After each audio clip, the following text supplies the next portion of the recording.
We're being led, so we have to. Let me stand on all existing protocols, together our leader, the arrest mode, and the leader, not just the youth,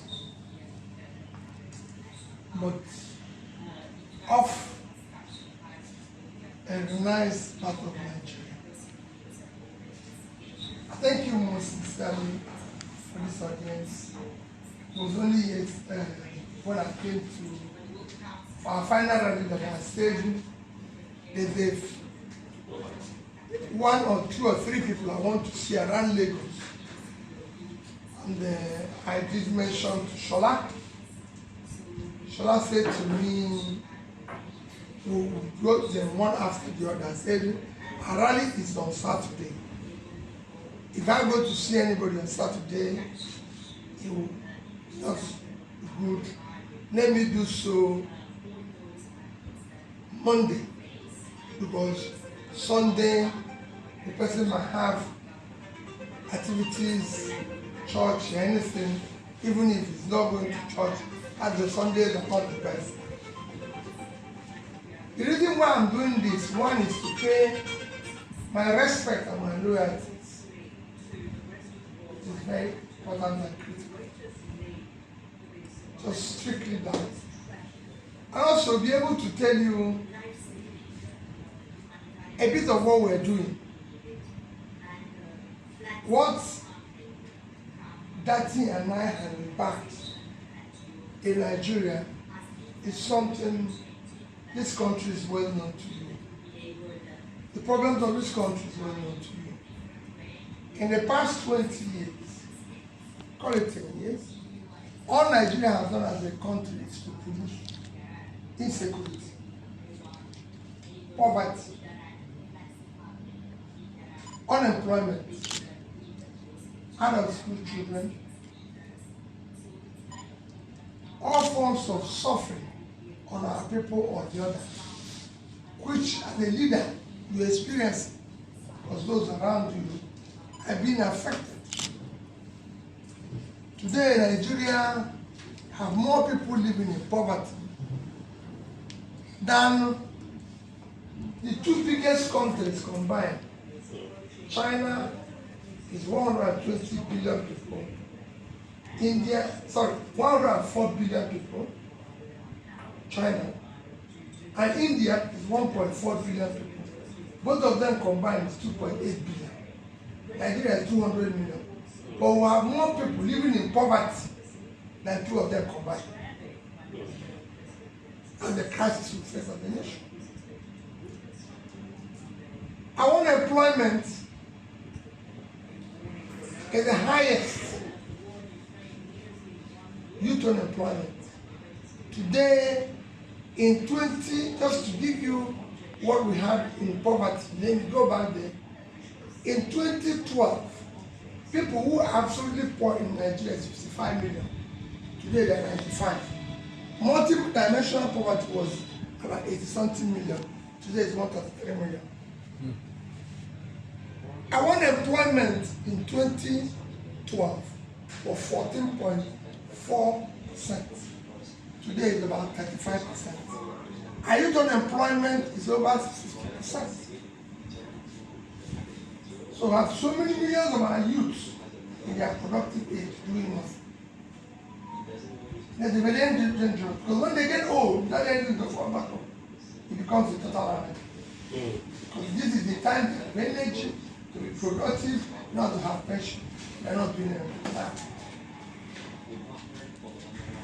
And out of school children was hovering about 10, 12 million. Today it's over 20 million. Our youth drug prevalence, our youth use of drug, while the global average is 5.8%, ours is 14.something%. Because they have no job, they have nothing, they're taking to drugs. You know, I can go on and tell you how bad it is bad. I don't need to tell you about insecurity. The two things that fails a state qualifies the state to be called a failed state. It's number one, when you're no longer in control of your territory. Number two is when you're no longer in control of the economy. Those two things will qualify for you because you're no longer in control of the. Nobody can say. If you say to somebody, I'm going to hey, which road are you going to take? I'm going to Benin. Hey, that road is not safe. I'm going to. By the time you say you're going to Medugri, hi, why will you go there? You know. So it's no longer a safe place to live. When you look at this thing, why did we arrive here? So it is cumulative effect of leadership failure over the years. Leadership that failed to address the issue of Nigeria. Corruption, number one. Now people are stealing our oil. People are stealing everything around them. So I and that year back where we say we must do the new Nigeria. That new Nigeria is that first we must secure and unite this country. We must provide security in this country. We must secure and unite this country. The enemy is no more formidable. The criminals are no more formidable. I've interviewed every agency and I've found that they are no more formidable. However, it's lack of leadership. It's lack of getting leadership that is responsive and responsible, reorganizing and security architecture to do the right thing, which we're going to do. We are committed to do. And working with leaders in various areas of the country.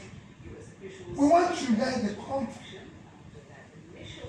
The country today is divided along ethnic lines, divided along religious lines, divided with we want to change that. We want to have opportunity of building a Nigeria where people will say, I'm a Nigerian.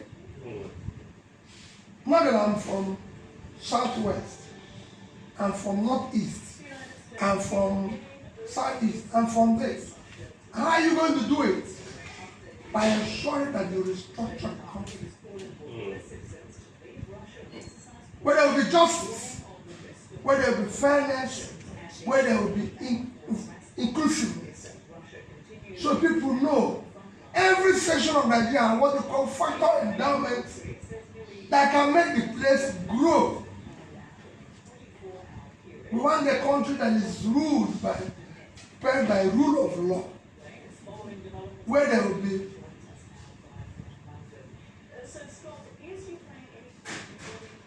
a greater environment for people to operate, law and order. We want to remove the country from its present conspicuous consumption to production. We want to stop corruption and stealing of public assets. These are things we found. Today in Nigeria, every part of Nigeria can afford. The country is not productive. That is why it's not creating jobs. It's not doing anything because it's nothing. So, our country is 200 million people. Living on 923,000 square kilometers of land. First, it cannot feed itself. It cannot feed itself, which is what is first we want to attack. Because this country can feed itself. India is 1.4 billion people. India is not only just feeding itself, India exports agricultural products. India lives on 3.2 million square kilometers of land. live on 923,000 square kilometers. So we have 1/3 of Indian land, and we are 1/7 of their population. So we have more land for cultivation. We have more land for cultivation. But 60% of our land, arable land, are cultivated. And when we talk about restructuring, people think it's any other thing. I said to them, the biggest assets of Nigeria, unexplored assets of Nigeria today, is in the north. Biggest physical asset. The vast uncultivated land in the north can change Nigeria. Our 3 biggest states can give us more money. Our agricultural space can give us 10 times what we are getting from oil that we're sharing. Our 3 biggest states can do that. Our number 1 biggest state is Niger State. 76.3 thousand square kilometers of land. And 7 local governments in Niger State is under the management of bandits. Nobody can go there. And I've gone there to interview the bandits. They told me they have no job. But they live on the most fertile land in the surface of the earth. But they have no job. Niger State is 2.5 times the size of Netherlands. Netherlands is 33,000 square kilometers without water. In 2021, Netherlands did agricultural exports of $120 billion. Niger State gets for statutory allocation annually about 50 billion naira. That means if Niger State is able to cultivate 5% of what Netherlands did, they will earn $6 billion. At 650 naira per dollar is 3.9 trillion. 80 times what they get from statutory allocation. But because Nigeria is not a productive place, they are waiting for money to be shared. Our second biggest state is Borno, which is our problem. Borno is 70.9 thousand square kilometers of land. Sambisa area, which is the problematic area, is 60,000 square kilometers. That is 3 times the size of Israel. Israel is 22.1 times 3 is 66.3. They are 60,000. It's 10% minus what it was. So it's 10 times the size of Israel. But it has no value to anybody's life. After the show, we convert it into a farmland. That is what it is. Supposed to produce anything. Any other person that is living there has to go. That alone can change Nigeria. But it's not contributing anything. And this is how some have the first one. Our 3rd biggest state is Taraba. Taraba is 54.4 thousand square kilometers of land. It is bigger than Belgium and Israel combined. These two, Belgium at 30.9 and Israel at 22.163. Taraba is bigger. But Taraba is not bigger. Taraba is on banks of Mandela. In that bank, not only to do tourism, you can cultivate flower. Kenya did export of flower in 2021 of over $500 million. You can do coffee. Ethiopia did coffee export, $1.1 billion in 2021. You can do tea. Sierra Leone did almost $2 billion worth of tea. So there's so much Nigeria has that can go for it. That's what for the North. I've gone for everywhere in the North and said to them, you will celebrate me as a president because I will pull the people out of poverty.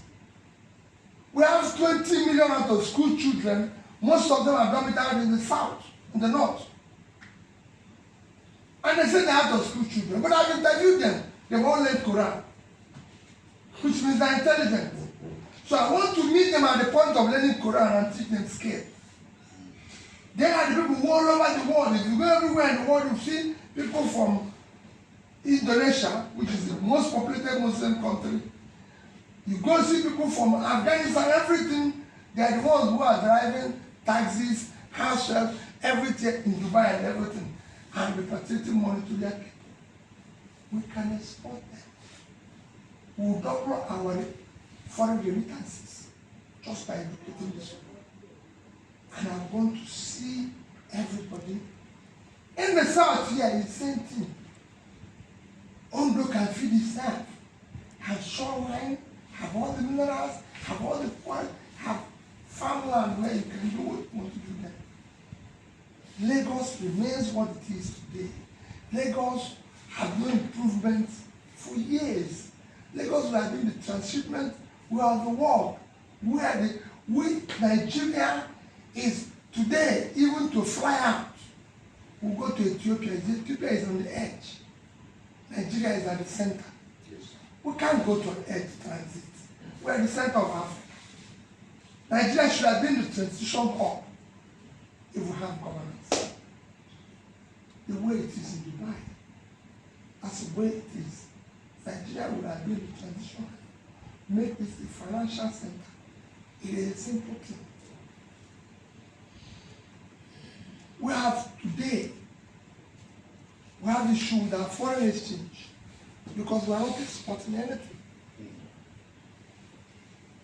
Foreign exchange, your foreign exchange rate is a function of your reserve. Your reserve is a function of your exports.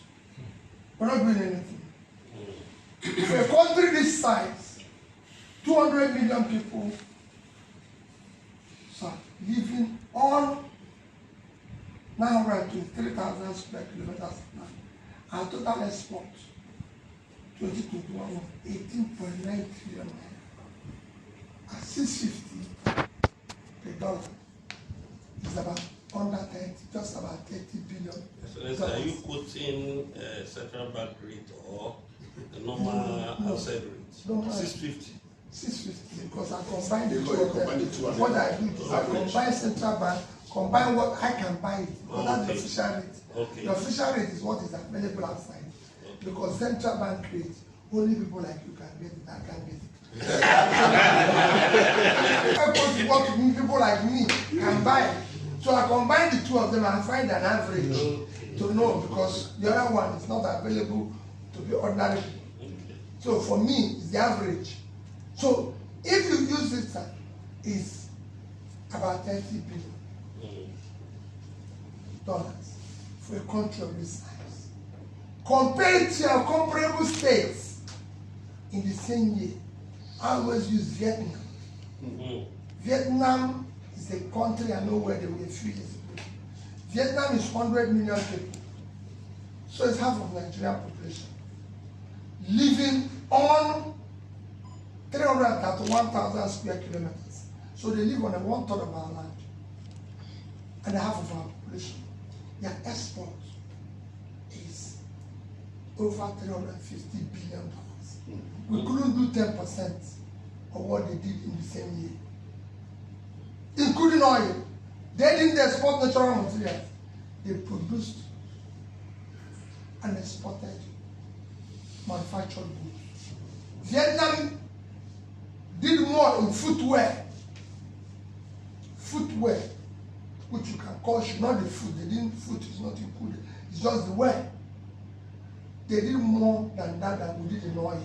Oil gave us about 15-point-something billion. They did 18 billion in footwear. And I have 60,000 shoemakers in Aba who are not doing anything. Who have 30 minutes access to the sea for export, which we can change. What am I trying to do? There's factor endowment everywhere in Nigeria. So what we want to do is to start Nigeria that works for everybody. Nigeria that will work for everybody. When I mean it work for everybody, sir, it will work for everybody.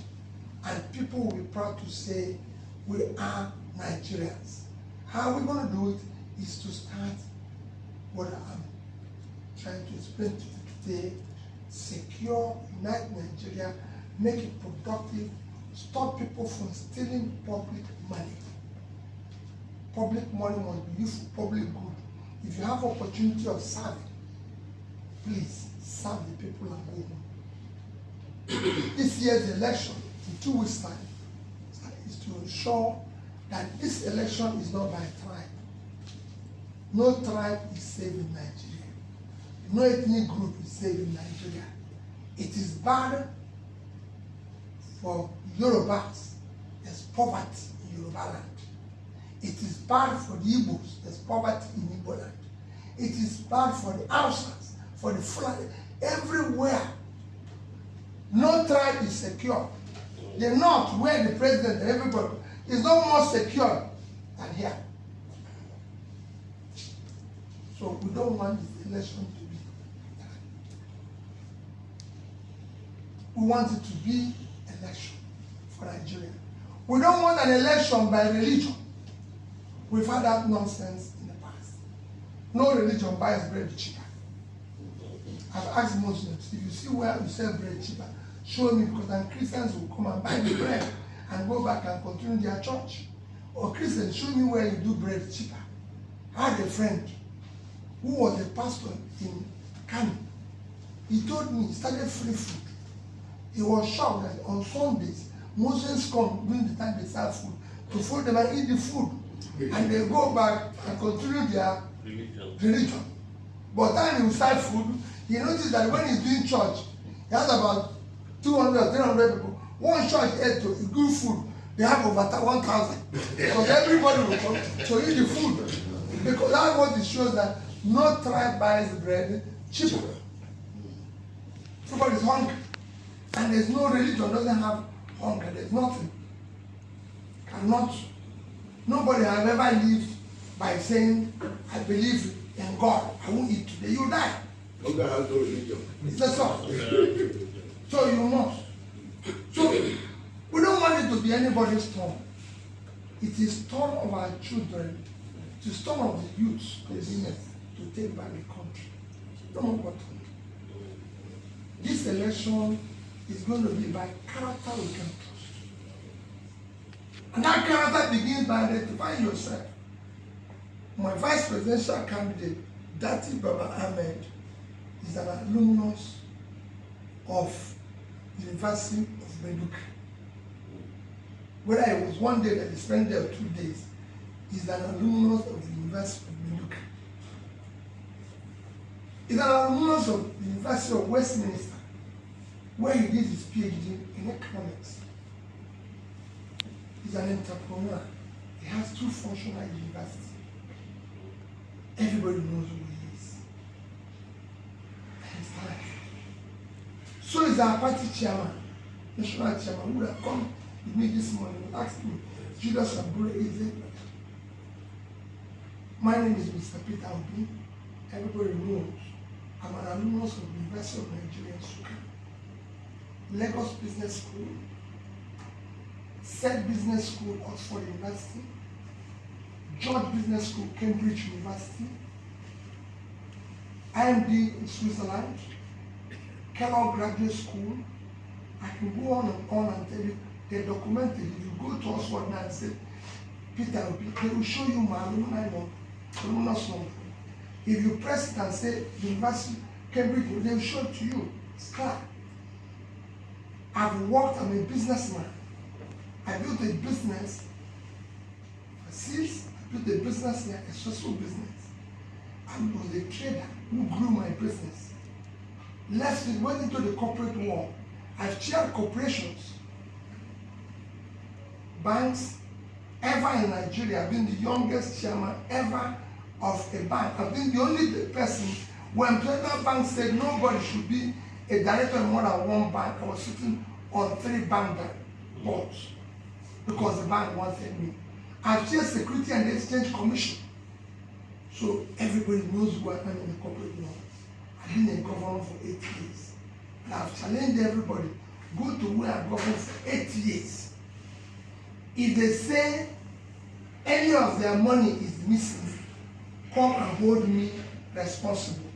If you see any contractor who said they sat down with Peter Obi and discussed that Peter Obi will add this, come, I will be responsible for it. If you see any land, directly or indirectly allocated to P2B, come and stop running. Any piece of land, assign minimum over 10,000 share codes to people who have land. Above Bedin, everybody listen to Above Bedin, said what his friend told him, how you gave me land, and I told him, my commissioner, and I told him, I'm concerned of the land. You can't take what to pay. And when he argued, I would tell my commissioners that when I came here to serve, I told God, if I take their money that I'm not entitled to, punish me and my children. You gave me enough. I had enough. I have no reason to have recourse to public money. I have more than enough. In my own share, I didn't say I have too much to give people, but I have enough for myself and my family, but not to share to people. And I said, because of it, I came to serve them.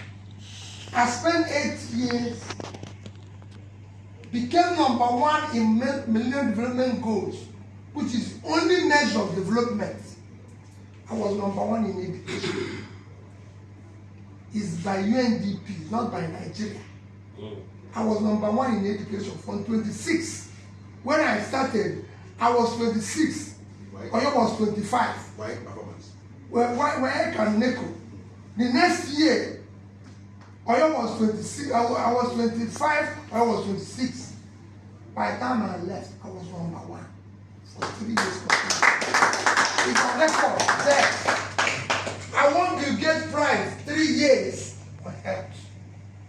So just measure locally. Everybody pulling people out of poverty knows that I did the first statistical listing in GaniAdams State. I did not owe salary. I did not owe pension. I did not owe gratuity that I left office. I see it everywhere in TV.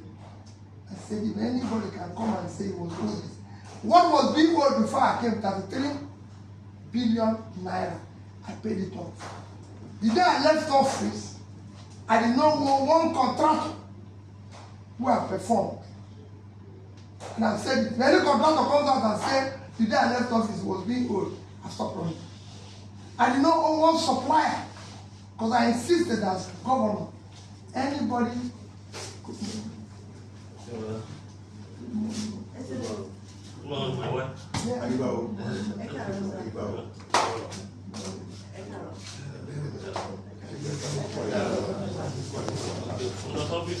Good luck.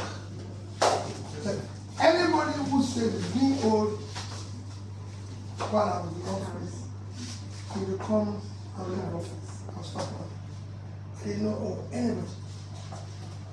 And on the day I left office, every person that knows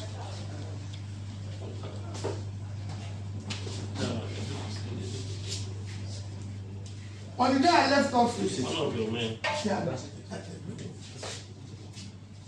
Go ahead. on the day I left office, everybody that knows me very well knows that I left in 3 banks. There are banks you know, Access Bank of Nigeria.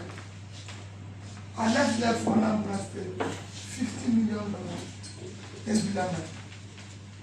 I didn't say $50 million, 10 billion. I left the Diamond Bank, $50 million, 10 billion. I left in Fidelity Bank, $50 million, 10 billion. So I left in 80 billion naira. I'm the only person who have said I've left office